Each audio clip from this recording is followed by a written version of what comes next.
ಎಲ್ಲರೂ ನಮಸ್ಕಾರ. ಇದು ಸುದ್ದಿ ವಿಶ್ಲೇಷಣೆ. ನಾನು ಶಶಿಧರ್ ಭಟ್. ಇದು ನನ್ನ ಡಿಜಿಟಲ್ ವಾಹಿನಿ. ಇದನ್ನು ಲೈಕ್ ಮಾಡಿ, ಸಬ್ಸ್ಕ್ರೈಬ್ ಮಾಡಿ, ಬೆಲ್ ಐಕಾನ್ ಅನ್ನು ಪ್ರೆಸ್ ಮಾಡೋದಕ್ಕೆ ಮರಿಬೇಡಿ.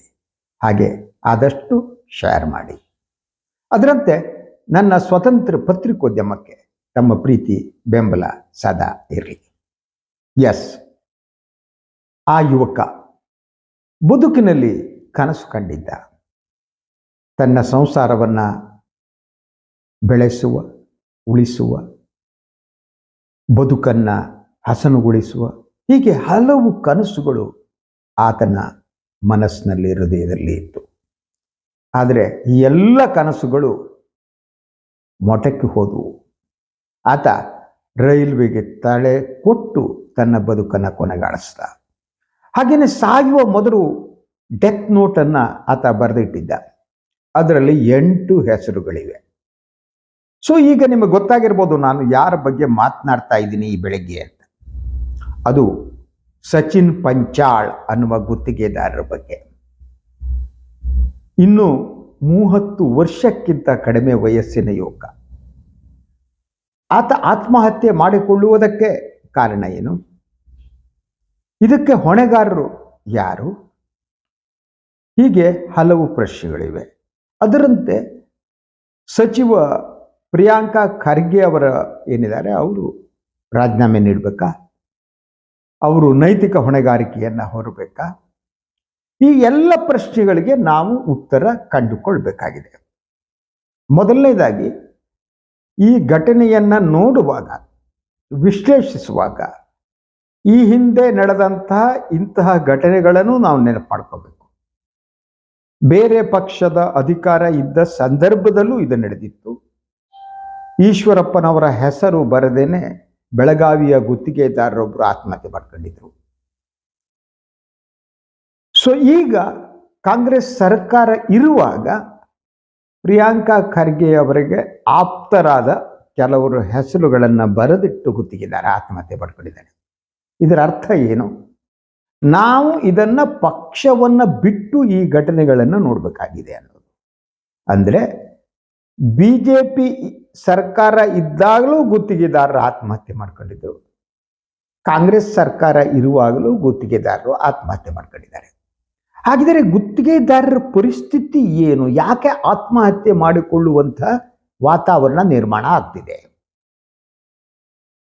ನಮಗೆ ಗೊತ್ತಿದೆ, ಬಿಜೆಪಿ ಇದ್ದಾಗ 40% ಕಮಿಷನ್ನ ಆರೋಪ ಕೇಳಿಬಂದಿತ್ತು. ಈ ಬಗ್ಗೆ ಮಾತುಗಳು, ದೂರುಗಳು, ಇನ್ನೊಂದು ಮತ್ತೊಂದು ಏನೇ ಇರಲಿ, ಬಿಜೆಪಿ ಸರ್ಕಾರ ಇದ್ದಾಗಲೂ ಕೂಡ ಗುತ್ತಿಗೆದಾರರು ತಮ್ಮ ಬಿಲ್ ಕ್ಲಿಯರ್ ಮಾಡಿಸ್ಕೊಳ್ಳೋದಕ್ಕೆ ಕಮಿಷನ್ ಕೊಡಬೇಕಾಗಿತ್ತು.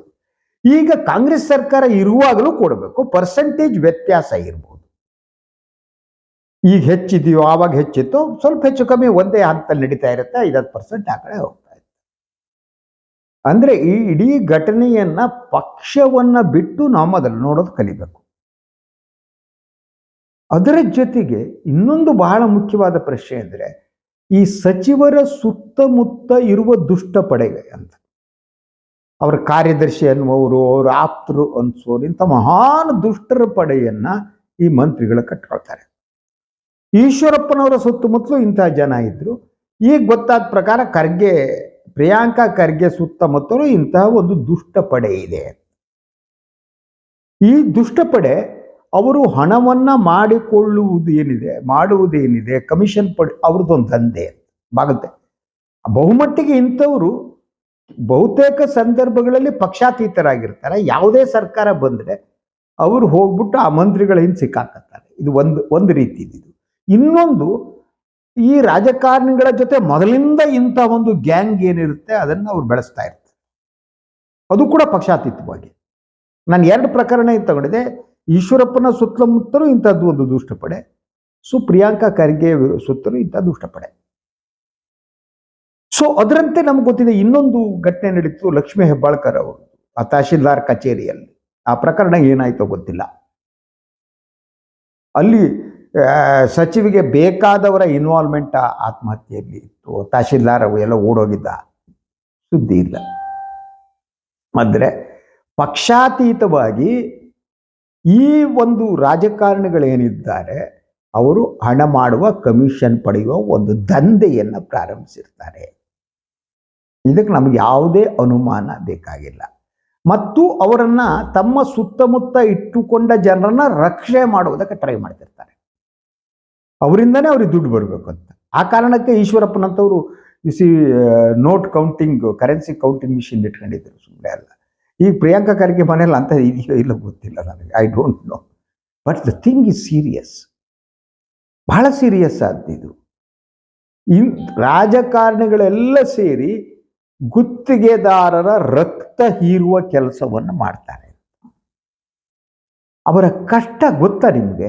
ಈಗ ಒಂದು ಯಾವುದೋ ಒಂದು 100 ರೂಪಾಯಿ ಕಾಂಟ್ರಾಕ್ಟ್ ಅಂದ್ಕೊಳ್ಳಿ, ಉದಾಹರಣೆ ಇಟ್ಕೊಂಡು. ಅದರಲ್ಲಿ 100 ರೂಪಾಯಿ ಕಾಂಟ್ರಾಕ್ಟ್ ಅವ್ನು ತಗೊಂಡ್ರೆ 40 ರಿಂದ 50 ರೂಪಾಯಿಷ್ಟು ಕಮಿಷನ್ ಅನ್ನು ಸಂಬಂಧಿಸಿದ ರಾಜಕಾರಣಿಗೆ, ಮಂತ್ರಿಗೆ, ಶಾಸಕರಿಗೆ ಕೊಡಬೇಕು. ಉಳಿದ 40% ಅವನು ತನ್ನ ಲಾಭವನ್ನು ಉಳಿಸಿಕೊಂಡು ಆತ ಕಾಮಗಾರಿಯನ್ನು ಮಾಡಬೇಕು. ಅದರ ಜೊತೆಗೆ ಈ ಬಿಲ್ಗಳನ್ನು ಬಿಡೋದಕ್ಕೆ ನೀವು ವರ್ಷಗಟ್ಟಲೆ ಆದರೆ ಬಿಲ್ಗಳು ರಿಲೀಸ್ ಆಗಲ್ಲ ಸರ್ಕಾರದಲ್ಲಿ. ಆತ ಸಾಲ ಸೋಲ ಮಾಡಿ ಯಾರ್ದೋ ಕಾಲಿಡ್ದು ಹೆಂಡತಿ ತಾಳಿಯನ್ನು ಇನ್ನೊಂದು ಅಡವಿಟ್ಟು ದುಡ್ಡು ಹಾಕಿರ್ತಾರೆ ಕಣ್ರಿ. ಅವನಿಗೆ ಬದುಕು ಎಲ್ಲಿದೆ? ಬದುಕಿನ ಬಾಗಿಲನ್ನೇ ಮುಚ್ಚಿಬಿಟ್ಟಿದ್ದೀರಿ, ಅವನು ಆತ್ಮಹತ್ಯೆ ಮಾಡ್ಕೊಂಡು ಆ ಸಿಚುವೇಶನ್ ಇದೆ. ಸೊ ಈಗ ಈ 2 ಪ್ರಕರಣದಲ್ಲಿ ಈಶ್ವರಪ್ಪ ಬಚಾವಾಗ್ಬಿಟ್ರೋದು, ಹೇಗಾದ್ರೆ ಬೇರೆ. ಬಟ್ ಆ ಡೆತ್ ನೋಟ್ನಲ್ಲಿ ಈಶ್ವರಪ್ಪನವ್ರ ಹೆಸರಿತ್ತು. ಆದರೆ ಈ ಒಂದು ಸಚಿನ್ ಪಂಚಾಳ್ ಅವರ ಡೆತ್ ನೋಟ್ನಲ್ಲಿ 8 ಜನರ ಹೆಸರಿದೆ ಅಂತ ಹೇಳಲಾಗ್ತದೆ. ಅದರಲ್ಲಿ ಪ್ರಿಯಾಂಕಾ ಖರ್ಗೆ ಅವರ ಹೆಸರಿಲ್ಲ ಅನ್ನೋದು ನಿಜ. ಆದರೆ ಪ್ರಿಯಾಂಕಾ ಖರ್ಗೆ ಅವರಿಗೆ ತುಂಬ ಆಪ್ತರಾದ ಕೆಲವರು, ಏನೋ ರಾಜು ಸಮಥಿಂಗ್, ಅವರ ಹೆಸರಿದೆ. ಅವ್ರು ಬೆದರಿಸ್ತಾರೆ ಅಂತ ಹೇಳಲಾಗ್ತಾ ಇದೆ. ಅಲ್ಲಿ ಅವರ ವಿರೋಧಿಗಳಿಗೆಲ್ಲ ಕೂಡ ಹತ್ತಿಕ್ಕುವ ಕೆಲಸವನ್ನು ಬೀದರ್, ಗುಲ್ಬರ್ಗಾದಲ್ಲಿ ಈ ಪಟಾಲಂ ಮಾಡ್ತಾ ಇದೆ ಅನ್ನುವ ಆರೋಪ ಇದೆ. ಈ ಆರೋಪವನ್ನು ಪ್ರಿಯಾಂಕಾ ಖರ್ಗೆ ಅವರು ನಿರಾಕರಿಸಿದ್ದಾರೆ. ಈ ನಡುವೆ ಪ್ರಿಯಾಂಕಾ ಖರ್ಗೆ ಅವರು ನಿನ್ನೆ ಮುಖ್ಯಮಂತ್ರಿ ಸಿದ್ದರಾಮಯ್ಯ ಅವರನ್ನು ಭೇಟಿ ಮಾಡಿ ಈ ಪ್ರಕರಣದ ಬಗ್ಗೆ ಚರ್ಚೆ ನಡೆಸಿದ್ದಾರೆ. ಅವರಿಗೆ ವಿವರಣೆಯನ್ನು ಕೂಡ ಕೊಟ್ಟಿದ್ದಾರೆ, ಏನಾಯಿತು ಏನು ಮತ್ತೊಂದು ಅಂತೇಳಿ. ಸೊ ಈ ವಿವರಣೆಗೆ ಮುಖ್ಯಮಂತ್ರಿಗಳು ಯಾವ ರೀತಿ ಪ್ರತಿಕ್ರಿಯೆ ನೀಡಿದ್ರು ಅನ್ನೋದು ಇನ್ನೂ ಹೊರಗಡೆ ಬಂದಿಲ್ಲ, ಹೊರಗೆ ಬರಬೇಕಾಗಿದೆ. ಇನ್ನೊಂದೆಡೆ BJP ನಿಯೋಗ, ಯು ಸಿ ದಟ್ ಬೀದರ್ನ ಬಾಲ್ಕಿ ತಾಲೂಕಿನ ಈ ಹಳ್ಳಿ ಏನಿದೆ, ಕಟ್ಟಿ ತುಗಾಂವ್ ಅಂತ ಈ ಹಳ್ಳಿಗೆ BJP ನಿಯೋಗ ಭೇಟಿ ನೀಡಿತ್ತು, ಸಾರ್ಥವನ್ನು ಹೇಳಿಬಿಟ್ಟು ಬಂದಿದೆ. ಅದರಂತೆ ಸಚಿವ ಈಶ್ವರ್ ಖಂಡ್ರೆ ಅವರು ಅವರ ಮನೆಗೆ ಭೇಟಿ ನೀಡಿ 10 ಲಕ್ಷ ರೂಪಾಯಿ ಪರಿಹಾರ ಕೊಡುವ ಮಾತನ್ನು ಆಡಿದ್ದಾರೆ. ಅದರ ಜೊತೆಗೆ ಈಶ್ವರ್ ಖಂಡ್ರೆ ಅವರು ಹೇಳುವ ಪ್ರಕಾರ ರೈಲ್ವೆ, ಯಾಕಂದರೆ ಅವ್ರು ರೈಲ್ವೆಯಲ್ಲಿ ಆತ್ಮಹತ್ಯೆ ಮಾಡ್ಕೊಂಡಿದ್ದರಿಂದ ರೈಲ್ವೆ ಪೊಲೀಸರು ಈ ಬಗ್ಗೆ ತನಿಖೆ ನಡೆಸ್ತಿದ್ದಾರೆ ಅಂತ. ಅದು ಸಾಕಾಗಲ್ಲ, ಅದಕ್ಕೆ ಮೀರಿದ ತನಿಖೆಗಳು ನಡೀಬೇಕಾಗಿದೆ ಯಾವುದೇ ಸರ್ಕಾರ. ಏನದು ಮೀರಿದ ತನಿಖೆ? ಒಂದು, ಈ ರಾಜಕಾರಣಿಗಳ ಸುತ್ತ ಇರುವ ಈ ದುಷ್ಟಕೂಟವನ್ನು ಭೇದಿಸುವ ಕೆಲಸ ಆಗಬೇಕು. ಪರ್ಸೆಂಟೇಜ್ ವ್ಯವಹಾರ ಮಾಡ್ತಾ, ಇನ್ನೊಂದು ಮಾಡ್ತಾ, ಹಣ ಸಂಗ್ರಹಿಸ್ತಾ, ಲಂಚ ಸಂಗ್ರಹಿಸ್ತಾ ಇರುವ ಈ ಮಂತ್ರಿಗಳ ಸುತ್ತಮುತ್ತ ಇರ್ತಲ್ಲ, ಅವ್ರನ್ನ ಎಕ್ಸ್ಪೋಸ್ ಮಾಡುವ ಕೆಲಸವನ್ನು ಮಾಡಬೇಕಾಗಿದೆ. ಅದರ ಜೊತೆಗೆ ಗುತ್ತಿಗೆದಾರರು ಆತ್ಮಹತ್ಯೆ ಮಾಡಿಕೊಳ್ಳುವ ಸ್ಥಿತಿ ಯಾಕೆ ಬಂದಿದೆ ಅನ್ನೋದ್ರ ಬಗ್ಗೆ ಸರ್ಕಾರ ಒಂದು ಕಮಿಟಿ ಮಾಡಿ ಪರಿಶೀಲನೆ ಮಾಡಿ ಅದಕ್ಕೆ ಪರಿಹಾರ ಮಾರ್ಗಗಳನ್ನು ಕಂಡುಕೊಳ್ಬೇಕು. ಸೊ ಈಗ BJP ಏನಿದೆ, BJP ಈಗ ವಿರೋಧ ಪಕ್ಷದಲ್ಲಿದೆ. ಅವರು ಸರ್ಕಾರದಲ್ಲಿದ್ದಾಗ ಈಶ್ವರಪ್ಪ ಸಿಕ್ಕಾಕೊಂಡಿದ್ರು, ಬಚಾವಾದರು. ಈಗ ಖರ್ಗೆ ಮೇಲೆ ಆರೋಪ ಬಂದಿದೆ. ಈಗ BJP ನಿಯೋಗ ವಿಜೇಂದ್ರ ಅವರೆಲ್ಲ ಅವ್ರ ಮನೆಗೆ ಹೋಗಿ ಬಂದು ಈ ಬಗ್ಗೆ CBI ತನಿಖೆ ನಡೆಸಬೇಕು ಅಂತ ಒತ್ತಾಯಿಸಿದ್ದಾರೆ. ಅದರಂತೆ CBI ತನಿಖೆ ನಡೆಸುವುದರ ಜೊತೆಗೆ ಪ್ರಿಯಾಂಕಾ ಖರ್ಗೆ ಅವರ ಸುತ್ತಮುತ್ತ ಇರುವವರು ಯಾರಿದ್ದಾರೆ, ಕೆಲವರು ತಮ್ಮ ಪಕ್ಷದ ಕಾರ್ಯಕರ್ತರ ಮೇಲೆ, ನಾಯಕರ ಮೇಲೆ ಬೆದರಿಕೆ ಒಡ್ತಿದ್ದಾರೆ ಅನ್ನೋ ಆರೋಪವನ್ನು ಕೂಡ ಮಾಡಿದ್ದಾರೆ. ಸೊ ಈ ಬಗ್ಗೆ ಕೂಡ ತನಿಖೆ ಆಗಬೇಕು ಅಂತ ಒತ್ತಾಯಿಸಿದ್ದಾರೆ. ಸೊ ಅದರ ಜೊತೆಗೆ ಪ್ರಿಯಾಂಕಾ ಖರ್ಗೆ ಅವರು ರಾಜೀನಾಮೆ ಕೊಡಬೇಕು, ನೈತಿಕ ಜವಾಬ್ದಾರಿಯನ್ನು ಹೊತ್ತು ಅನ್ನುವ ಒತ್ತಾಯವನ್ನು BJP ಮಾಡಿದೆ. ಅದರಂತೆ ಈಶ್ವರಪ್ಪನವರ ಆರೋಪ ಬಂದಾಗ ಅವರು ರಾಜೀನಾಮೆ ಕೊಟ್ಟಿದ್ದರು ಅನ್ನೋ ಉದಾಹರಣೆಯನ್ನು BJP ನಾಯಕರು ಕೊಡ್ತಾರೆ. ಆದರೆ 2 ಪ್ರಕರಣದ ನಡುವೆ ವ್ಯತ್ಯಾಸ ಏನು ಅಂದರೆ, ಸೊ ಈಶ್ವರಪ್ಪನವರ ಪ್ರಕರಣದಲ್ಲಿ ಡೆತ್ ನೋಟ್ನಲ್ಲಿ ಈಶ್ವರಪ್ಪನವರ ಹೆಸರು ಇತ್ತು ಅನ್ನುವುದು, ಇಲ್ಲಿ ಇಲ್ಲ ಅನ್ನುವುದು. ಇದು ತಾಂತ್ರಿಕವಾಗಿ ಈ ವಾದವನ್ನು ಇಟ್ಕೋಬಹುದಾದರೂ ಇಲ್ಲಿ ನೈತಿಕತೆ ಪ್ರಶ್ನೆ ಕೂಡ ಇದೆ. Whether Priyanka Kharge should resign or not, ಅವರು ಅದಕ್ಕೆ ರಾಜೀನಾಮೆ ಕೊಡಬೇಕಾ ಅಥವಾ ಅಧಿಕಾರಕ್ಕೆ ಅಂಟಿಕೊಂಡಿರಬೇಕಾ? ಇದು ಈ ಸಂದರ್ಭದಲ್ಲಿ ಕೇಳುವ ಬೇಕಾದ ಪ್ರಶ್ನೆ. ಆದರೆ ಇಲ್ಲಿ ಸಮಸ್ಯೆ ಆಗುವುದು ಏನು ಅಂದರೆ, ನೈತಿಕವಾಗಿ ಪ್ರಿಯಾಂಕಾ ಖರ್ಗೆ ಅವರು ರಾಜೀನಾಮೆ ಕೊಡಬೇಕು ಅಂತ ಕೇಳುವುದರ ತಪ್ಪಿಲ್ಲ, ಅವರು ರಾಜೀನಾಮೆ ಕೊಟ್ಟರು ತಪ್ಪಿಲ್ಲ. ಆದರೆ ಇದನ್ನ ರಾಜಕೀಯವಾಗಿ ಬಿಜೆಪಿ ಬಳಸಿಕೊಳ್ಳುತ್ತೆ ಅನ್ನುವ ಭಯ ಕಾಂಗ್ರೆಸ್ನವರಿಗೂ ಇದೆ.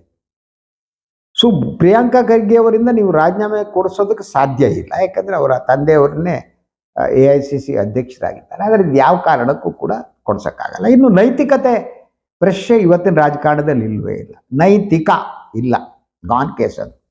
ನೈತಿಕವಾಗಿ ಯಾವೊಬ್ಬ ರಾಜಕಾರಣ ಇವತ್ತು ನೈತಿಕವಾಗಿ ಬಿಹೇವ್ ಮಾಡಲ್ಲ. ಅವನು ಸ್ವಾರ್ಥದಿಂದ ಹಣ ಮಾಡೋದ್ರಿಂದ ಕೆಲಸ ಮಾಡ್ತಾರೆ. ಅದರಿಂದ ನೈತಿಕತೆ ಪ್ರಶ್ನೆಯನ್ನು ಎತ್ತೋದು ಎಷ್ಟು ಮಟ್ಟಿಗೆ ಸರಿ, ಎಷ್ಟರ ಮಟ್ಟಿಗೆ ತಪ್ಪು ಅನ್ನೋದೇ ಇವತ್ತಿನ ಇದು. ಆದರೆ ಪ್ರಶ್ನೆ ಇರುವುದು ಇದ್ರ ಜೊತೆಗೆ, ಒಂದು ಮುಖ್ಯಮಂತ್ರಿಗಳು ಪ್ರಿಯಾಂಕಾ ಖರ್ಗೆ ರಾಜೀನಾಮೆ ಪಡೆಯಲ್ಲ ಅನ್ನೋದು ನನಗೆ ಭಾಳ ಚೆನ್ನಾಗಿ ಗೊತ್ತು, ಅದು ಕೇಳಲ್ಲ. ಆದರೆ ಇಷ್ಟು ದಿನ ಈ ಪ್ರಕರಣ ನಡೆದರೂ ಕೂಡ ಈ ಡೆತ್ ನೋಟ್ನಲ್ಲಿ ಏನು 8 ಜನರ ಹೆಸರಿದೆ, ಅವರನ್ನು ಎಲ್ಲರನ್ನ ಬಂಧಿಸುವ ಕೆಲಸವನ್ನು ಪೊಲೀಸರು ಮಾಡಿದ್ದಾರೆಯೇ? ಮಾಡದಿದ್ರೆ ಯಾಕೆ ಮಾಡಿಲ್ಲ? ಒಂದೊಮ್ಮೆ ಇಡೀ ಪ್ರಕರಣದಲ್ಲಿ ತುಂಬ ನಿಧಾನಗತಿಯಲ್ಲಿ ಪ್ರಕರಣ ಮೂವ್ ಆಗ್ತಾ ಇದ್ರೆ ಅದು ಕೊನೆಗಾರರು ಯಾರು? ನ್ಯಾಚುರಲಿ ಹೇಳಬೇಕಾದ್ದು ಬೀದರ್ ಗುಲ್ಬರ್ಗಾದ ಉಸ್ತುವಾರಿ ಸಚಿವರು ಯಾರು, ಅಲ್ಲಿ ಆರೋಪ ಇರುವುದು ಪ್ರಿಯಾಂಕಾ ಖರ್ಗೆ ಮೇಲೆ. Is a powerful politician. ಆ ಕಾರಣಕ್ಕೆ ಇದಾಗಿಲ್ಲ ಅಂತ ಅಂದರೆ ಅದು ನಿರಾಕರಿಸೋದು ಕಾಂಗ್ರೆಸ್ಸಿಗೆ ಸಾಧ್ಯ ಆಗಲ್ಲ, ಮುಖ್ಯಮಂತ್ರಿ ಕೂಡ ಸಾಧ್ಯ ಆಗಲ್ಲ. ಇದುವರೆಗೆ ನೀವು 8 ಜನರನ್ನ ಬಂಧಿಸಿದ್ರೆ ಆವಾಗ ನಿಮ್ಮ ಪೊಲೀಸರ ಪ್ರಾಮಾಣಿಕತೆಯ ಬಗ್ಗೆ ನಾವು ಶಬಾಸ್ಗಿರಿ ಕೊಡ್ಬೋದಾಗಿತ್ತು. ಆದರೆ 8 ಜನರಲ್ಲಿ ನೀವು ಅವರು ಬಂಧಿಸಿಯೂ ಇಲ್ಲ. ಬಂಧಿಸಿಲ್ಲ ಅಂತ ತಕ್ಷಣ ನೀವು ಪ್ರಕರಣ ಶೀಘ್ರಗತಿಯಿಂದ ಸಾಗುವುದಕ್ಕೆ ಯಾರೋ ಅಡ್ಡಿಯಾಗಿದ್ದಾರೆ ಅಂತ ಹೇಳ್ಬೇಕಾಗತ್ತೆ. ಹಾಗೆ ಯಾರೋ ಅಡ್ಡಿಯಾಗಿದ್ದಾರೆ ಅಂತಂದ್ರೆ ಆ ಯಾರು ಪ್ರಿಯಾಂಕಾ ಖರ್ಗೆ ಇರ್ಬೋದು, ಮಲ್ಲಿಕಾರ್ಜುನ್ ಖರ್ಗೆ ಇರ್ಬೋದು, ಆ ಮಾತನ್ನು ಕೂಡ ಹೇಳುವಂಥ ಸ್ಥಿತಿ ಬರುತ್ತೆ ಅಲ್ವಾ? ಆದ್ದರಿಂದ ಸಿದ್ದರಾಮಯ್ಯ ಟೇಕ್ ಇಟ್ ಸೀರಿಯಸ್ಲಿ. ಈ should take it. Congress government should take it seriously. ನೀವು ರಾಜಕೀಯ ಲೆಕ್ಕಾಚಾರದಲ್ಲಿ ರಾಜೀನಾಮೆ ಕೊಡಿಸ್ಬೇಕೋ ಬೇಡವೋ ಪಡಿಬೇಕೋ ಅನ್ನೋದು ಒಂದು ವಿಚಾರ. ಆದರೆ ಬಟ್ ಪ್ರಕರಣದ ತನಿಖೆ ಪ್ರಾಮಾಣಿಕವಾಗಿ ನಡೀತಾ ಇದೆ ಅನ್ನುವುದನ್ನು ನೀವು ಜನರಿಗೆ ತಿಳಿಸ್ಕೊಡ್ಬೇಕಾಗತ್ತೆ. ಅದು ನಿಮ್ಮ ವರ್ತನೆಯ ಮೂಲಕ, ಹೇಳಿಕೆಗಳ ಮೂಲಕ ಅಲ್ಲ. ಅಂದರೆ ಈ ಸರ್ಕಾರ ಒಬ್ಬ ಮಂತ್ರಿಯ ಮೇಲೆ ಆರೋಪ ಇರುವುದರಿಂದ ಈ ಪ್ರಕರಣವನ್ನು ಪ್ರಾಮಾಣಿಕವಾಗಿ ಶೀಘ್ರಗತಿಯಲ್ಲಿ ತನಿಖೆ ಮಾಡ್ತಾ ಇಲ್ಲ ಅಂತ ಜನ ಅಂದುಕೊಳ್ಳುವಂತಾದರೆ ಅದು ಸರ್ಕಾರಕ್ಕೆ ಕೆಟ್ಟ ಹೆಸರು ಬರುತ್ತೆ, ಜನ ನಂಬದೇ ಇರೋ ಸಿಚುವೇಶನ್ ಬರುತ್ತೆ. ಈಗಾಗಲೇ ಸಾಕಷ್ಟು ಹಗರಣದಲ್ಲಿ ಕಾಂಗ್ರೆಸ್ ಸರ್ಕಾರ ಸಿಲ್ಕೊಂಡಿದೆ, ಒಂದಲ್ಲ ಎರಡಲ್ಲ, ಹಲವಾರು ಹಗರಣಗಳಿವೆ.